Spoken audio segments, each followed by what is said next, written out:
Какво става, хора? Аз съм Борис и тези, които следят канала, знаят, че това видео е доста неочаквано, тъй като не съм качвал горе-долу от краят на януари месец.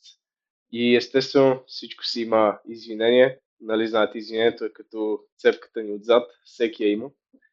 Но в моят случай извинението е, че претърпях един от най-тежките периоди в моя живот, а именно раздяла с моята приятелка, с която бяхме от над 7 години заедно, близо 8.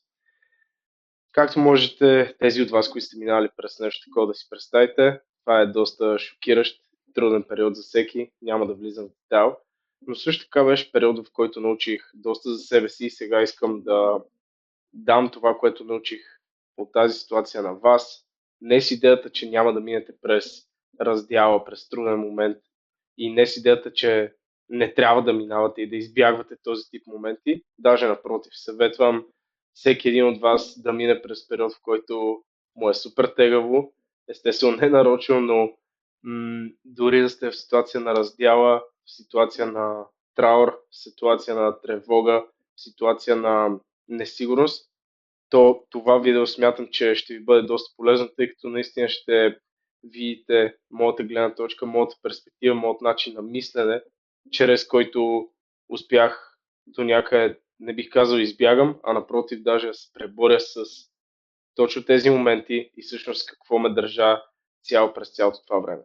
Сега, може много от вас да си кажат, добре, ти твърдиш, че всичко е минало окей, че си го превъзмогнал, но пък не си качал от 4 месеца. Естествено, има косвени щети, има неща от живота ни, които ще поемат ефект моментно. И това е много важната дума. Моментно. Тъй като през цялото това време се чувствах ужасно зле и също така се чувствах ужасно зле от поради факта, че не качвам видеа, че не натискам въобще моето sales community, моят sales канал и съм се съсредоточил само в работата, в тренировките и в това да излизам навън и да се разсейвам. Въпросът е, че в момента, поглеждайки назад, аз виждам, че аз тогава съм имал нужда от това.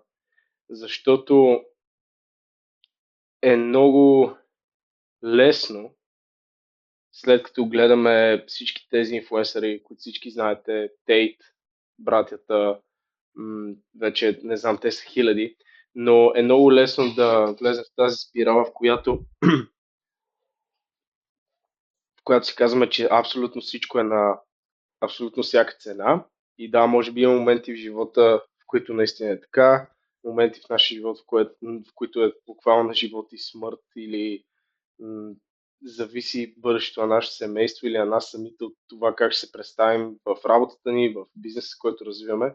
Но в моята ситуация не беше на всяка цена, а точно обратното. Беше на всяка цена аз да се отделя от това, което правя за момент и да погледна от перспективата на трето лице върху живота си и да рефлектирам абсолютно всеки ден, дори стигайки до състояния, в които не мога да спя с дни, просто за да мога да разбера всъщност аз от какво съм направен, какъв тип човек съм и с какво мога и с какво не мога да се справя в този етап от моят живот.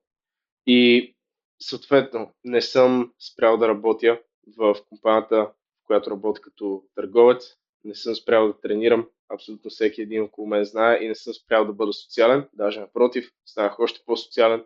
Въпросът е, че понякога трябва да знаем не само да бутаме в правилната посока, ами и да се отделим от неправилните неща. И може за вас това означава раздяла. Може да означава да се отделите от човек, който не е правилен за вас. Може за вас това означава да се отделите от бизнес модел, който наистина не усещате и не се боите с кеф да преследвате всеки един ден. Или може би това означава за вас да се отделите от семейството ви, което ви държи назад абсолютно всеки един изминал ден.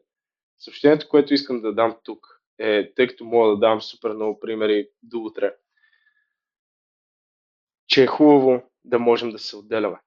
Не само да прибавяме неща към живота си. Хубаво е да можем да махаме неща от живота си. И нещо, което съм супер съгласен с него като твърдение, нещо, което чух от Алекс Хормози, е, че той естествено винаги дава примери с бизнеса, но един бизнес успява, когато започнеш да елиминираш неща.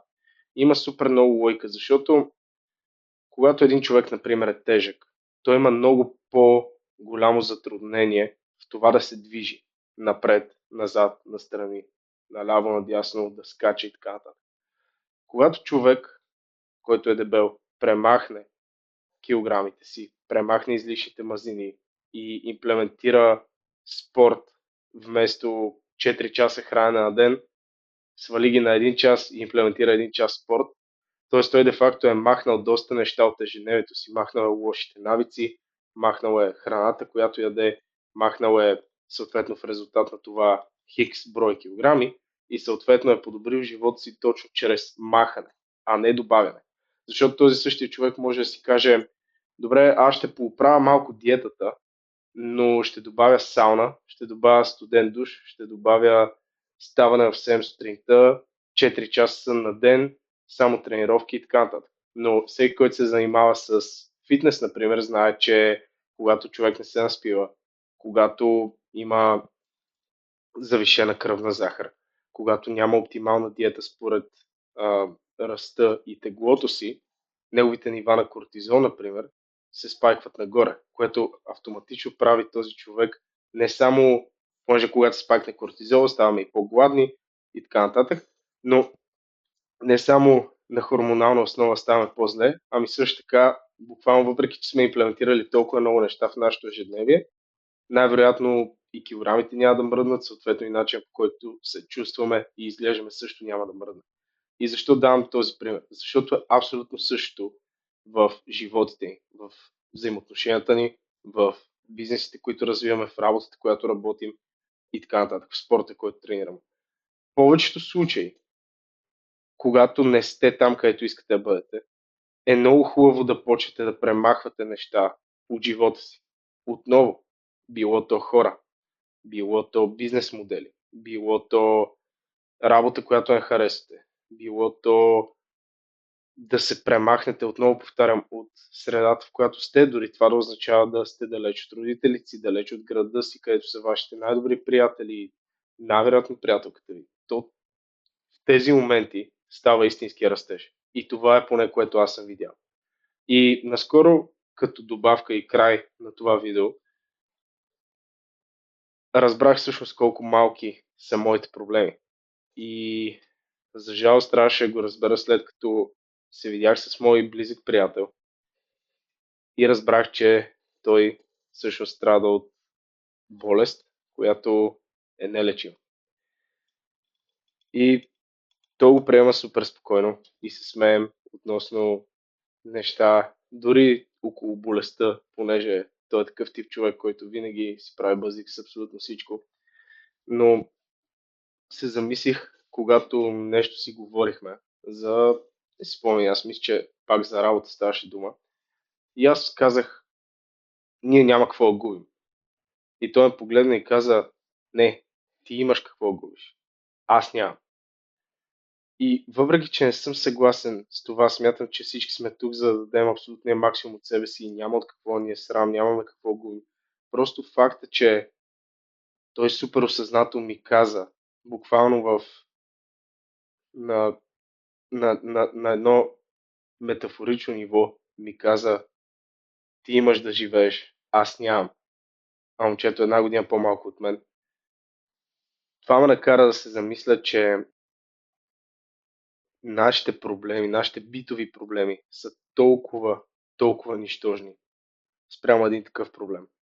И се сетих точно за, мисля, че Брус Ли или някой от тия го казваше, ще ви излъжа хора, не знам, че когато си здравословно окей, имаш 1000 проблема на главата, но когато си болен, имаш само един. Съответно, бъдете благодарни за това, което имате. Натискайте в посоката, в която искате да натискате и от която се чувствате истински удовлетворени. Започнете да разкарвате всякакви неща в ежедневието ви, които ви пречат, които играят ролята на стени към това, което искате да постигнете. И не забравяйте, грижете се за здравето си. Грижете се за менталитета си, грижете се за хората около вас, но винаги поставете себе си на първо място, бъдете егоисти в дадени ситуации и вярвайте в Бог. Това мога да ви кажа. Хора, започваме нова поредица с много готини видеа, които още не съм заснел, но стъпка по стъпка ще почнем да популираме канала с още повече контент. В скоро време се надявам наистина да имаме завършена версия на курса, вече наистина. И така, радвам се, че отново се виждаме на 50 човек, които най-вероятно ще гледат това видео. Ево, чао!